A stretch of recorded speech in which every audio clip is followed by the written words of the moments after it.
Forests and trees play an important role in providing climate control functions, biodiversity conservation, and useful resources for all macroscopic and microscopic spaces. It is also directly related to human health and provides a foothold for sustainable development. Therefore, preserving forests and trees is very important, and continuous research and management of trees that make up forests is essential.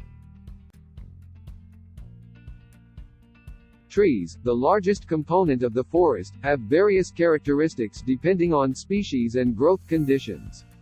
Examples include not only the amount of biomass directly related to carbon storage, but also the effects on microclimate and soil, as well as the characteristics of habitat for certain species. Therefore, identifying the tree species distribution and growth level of the forest is essential to better understand its function and effectiveness.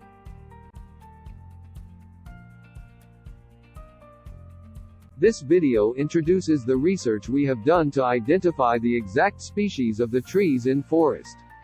In this video, we use an accurate forest map provided by Korea Forest Service, and aerial LiDAR points cloud data, and hyperspectral satellite images and its spectral bands, and derived indices. The study site is Bong-sor Mountain located in the center of Chunan-si, Korea. Bong-sor Mountain has a maximum altitude of 158 meters and an area of about 2 square kilometers. We conducted this study using the XGBoost method with the materials discussed earlier. XGBoost stands for Extreme Gradient Boosting, a popular machine learning algorithm. Boosting is a combination of multiple decision trees that enable performance and resource efficiency over previous machine learning methods. It also provides both regression and classification, so it has high utilization. In this study, the government-provided accurate forest map is used as a dependent variable, and aerial LiDAR data and satellite images were used as independent variables.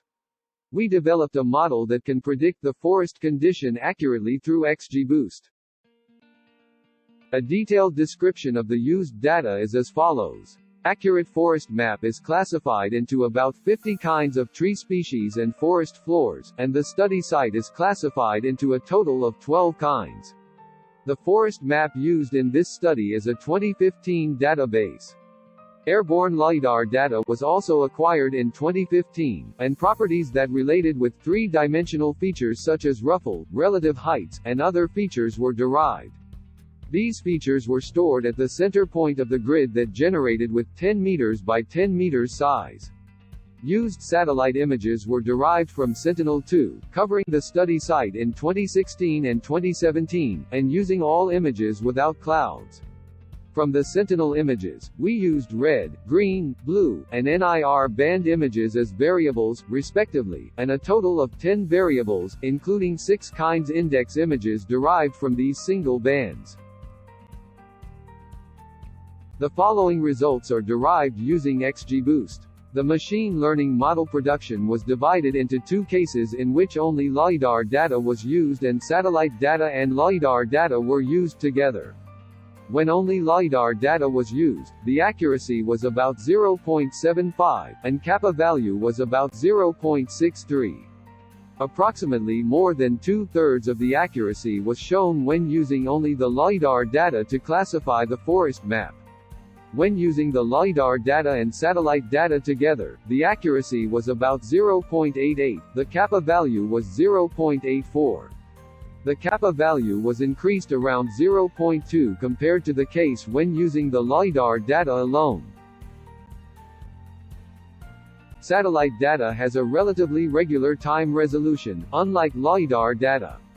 And it has spectroscopic information that is not included in the LiDAR data, so when they are used together, we could see that the model performance for forest map classification was increasing.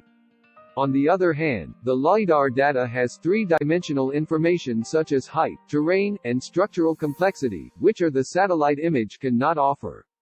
Therefore, using these 2 types of data has highly practical application.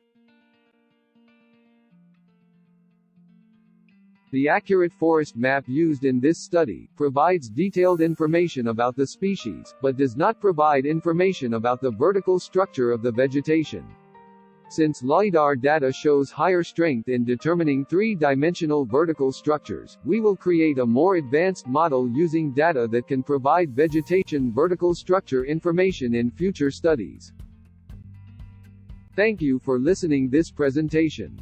If you have any questions or opinions about this video, please contact to the email address below. Thanks.